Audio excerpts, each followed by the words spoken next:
Alright, so in today's video, we're going to be talking about Attack on Titan. I decided to sit in this background so I can have the poster right there. Attack on Titan, I'm in anime only right now. I've watched all 4 seasons up to this point, waiting for part 3 right now. But I decided I wanted to take a step back and go and read the Attack on Titan manga. I could have just jumped straight to the end, but I was like, let me go all the way back to the beginning to see, the differences between anime and manga. Because as we all know as anime fans, there's a drastic change and a lot of stuff when it comes to comparing anime to manga. Character designs, for one, is something that I'm looking forward to seeing because there are definitely differences between anime and manga. The way how they do action scenes, I'm definitely curious to see how they do that.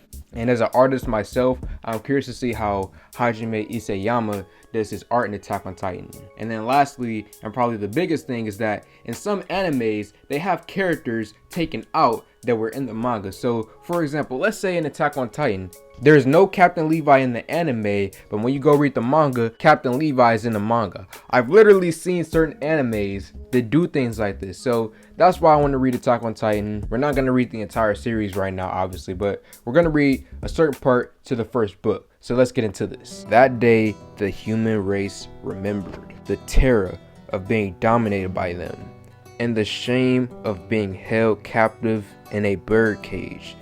Oh my gosh. I mean, already just looking at the shading in these panels, I don't know if it's going to be like this for the entire book, but this just looks beautiful off top. We see Eren staring into the sky at Bertolt the Colossal Titan to you 2,000 years from now. And as an anime only again, it's kind of crazy reading that because we know what that means. So we see some people walking through the wall. We get a shot of the city right here. And then we see Eren talking to Mikasa.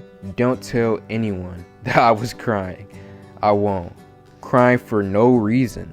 Why don't you have your dad examine you?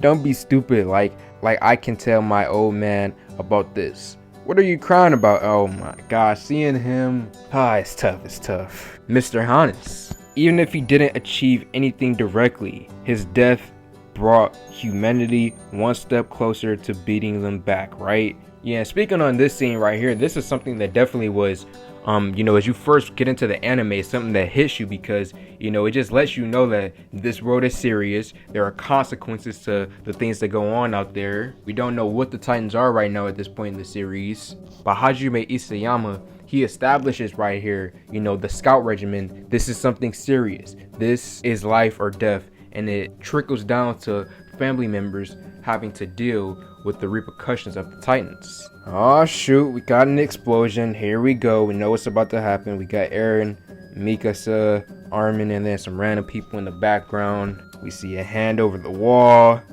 It can't be. I will say that looking at the faces and the art style, no offense to Isayama, but I definitely think that the anime versions, currently at least, when it comes to the faces, are better because most of Isayama's faces look really rounded. It's kind of like he took one of those, geometrical rulers and just curved the line a little bit. There's no problem with that, and I'm not saying that he did do that. I'm no expert when it comes to art, obviously, but I'm just saying that his faces, the way that he's drawn these characters, they look a little rounded, and I'm not too big of a fan of that. And then also the constant action lines, it's a little bit extra in my personal opinion, but let's continue.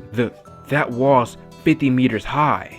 Now we see the Colossal's hand, one of them a Titan, and we see the face right there of the Colossal Titan. And that's where we're going to be stopping for this video. Next video, we're going to be getting into him kicking down the wall and doing all of that. So my first impressions of reading the manga, comparing it to the anime, is pretty spot on. It's pretty on par when it comes to the anime itself. Studio Wit, when they did this, I would say that it's a really good adaptation of everything that is in this book. And if anything, I will actually say that they did a little bit better in certain areas when it came to, we got a little bit more dialogue in the anime that wasn't here in the manga. But I will give the ups to the manga and the comedy because it is a little bit more funny here.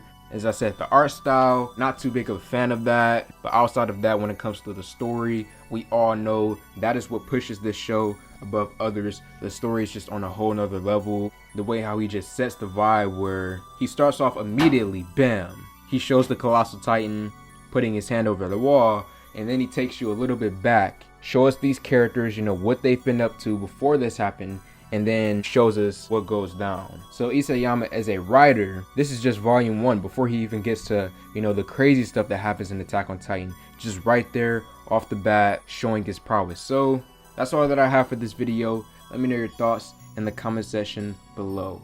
Like this video, comment on this video, share this video. Thank y'all for 300 subscribers over here on my backup channel. Thank y'all for 7,000 on my main channel, and I'm out.